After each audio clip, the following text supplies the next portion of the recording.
as well as high reward. So it is not surprising that some would have us stay where we are a little longer, to rest, to wait.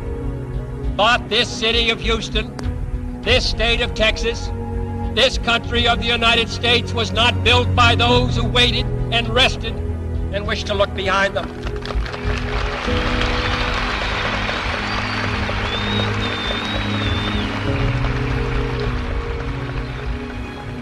For the eyes of the world now look into space, to the moon, and to the planets beyond.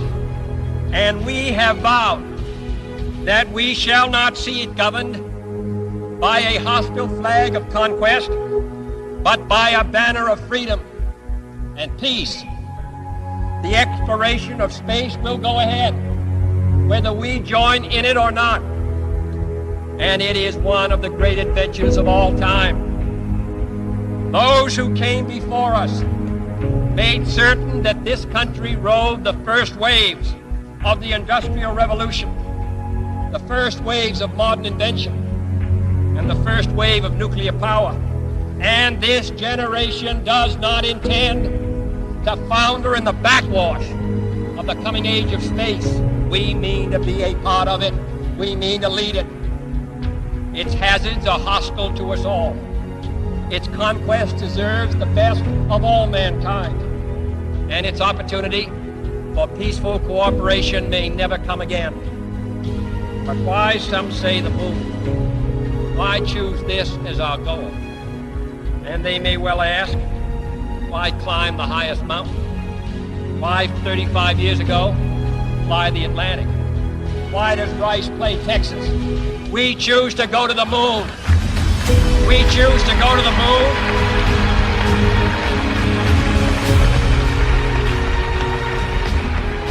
We choose to go to the moon in this decade and do the other things, not because they are easy, but because they are hard. Because that goal will serve to organize and measure the best of our energies and skills.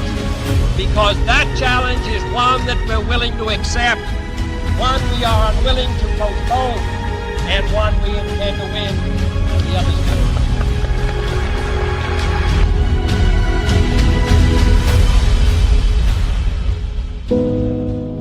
Houston,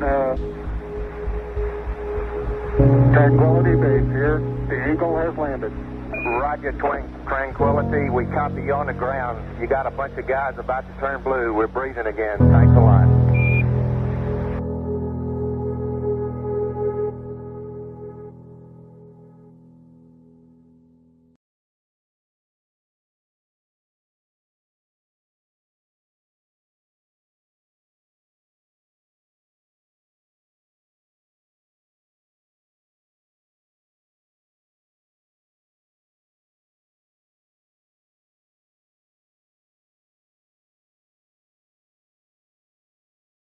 I think the momentous, most memorable thing that I can recall about that particular day was the opportunity while my two friends here were being put into the spacecraft to stand alone by myself out there and look at the rocket and the quietness and see the sun come up and the waves rolling in and the evidence of the millions of people watching, but nothing specific and just so quiet, and to realize that indeed such a contrast was going to take place, all the frantic activity preparing the rocket, but it was so quiet up there for me personally, and that in a very few moments we were going to be departing in a great roar and off for a momentous event.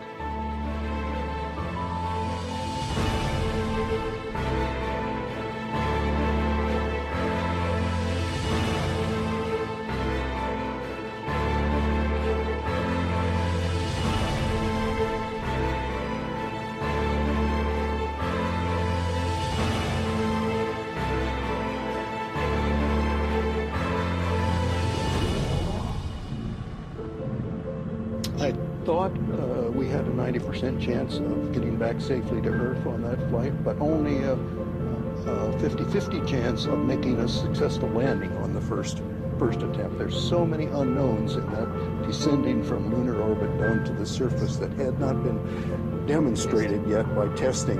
It's a risk-reward equation, and you're able to accept a level of risk so long as it's commensurate with the reward that you will get by achieving the goal that you're after.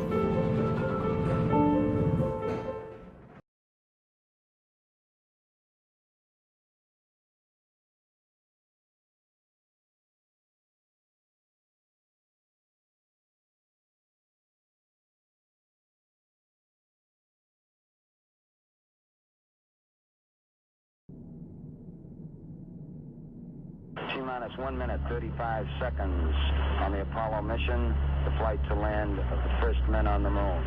All indications coming in to the control center at this time indicate we are go. 1 minute, 25 seconds and counting. Our status board indicates the third stage completely pressurized. 80-second mark has now been passed. We'll go on full internal power at the 50-second mark in the countdown. Guidance system goes on internal at 17 seconds, leading up to the ignition sequence at 8.9 seconds. We're approaching the 60-second mark on the Apollo 11 mission.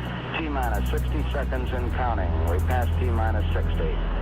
55 seconds and counting. Neil Armstrong just reported back. It's been a real smooth countdown. We passed the 50-second mark. Power transfer is complete. We're on internal power with the launch vehicle at this time. 40 seconds away from the Apollo 11 liftoff. All the second stage tanks now pressurized. 35 seconds and counting. We are still go with Apollo 11. 30 seconds and counting. Astronauts report it feels good. T-minus 25 seconds. 20 seconds and counting. T-minus 15 seconds. Guidance is internal. 12, 11, 10, 9. Ignition sequence starts. 6, 5, 4, 3, 2, 1, 0. All engine running. Liftoff. We have a liftoff. 32 minutes past the hour. Liftoff on Apollo 11. Tower clear. We got a roll program.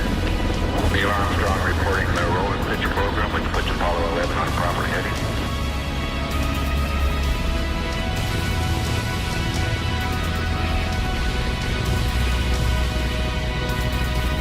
Plus 30 seconds. Roll complete and engine provision.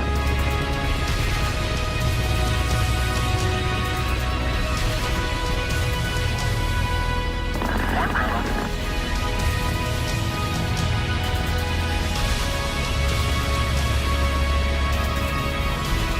Altitude's 2 miles. Oh, 11 Houston, you're good at 1 minute. Downrange 1 mile, altitude 3, 4 miles now. Velocity 2,195 feet per second. 11 Houston, thrust is go. All engines, you're looking good. Hi, Roger, you're loud and clear, Houston.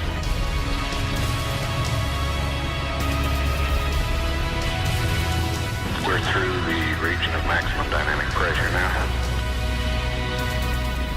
11 Houston, your guidance is converged, you're looking good. Set 8 miles downrange, 12 miles high. Velocity 4,000 feet per second. Stand by for mode 1, Charlie. Mark, mode 1, Charlie. 1, Charlie. Cliff Charlesworth taking a staging status. This is Houston, you are go for staging. Tower's gone. Roger, tower.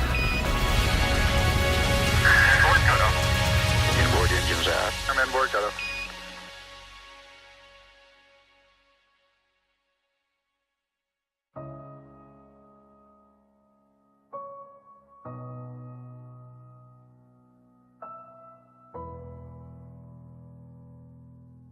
Houston, be advised the visual is go today. This is Houston, roger out. Yeah, they finally gave me a window to look out.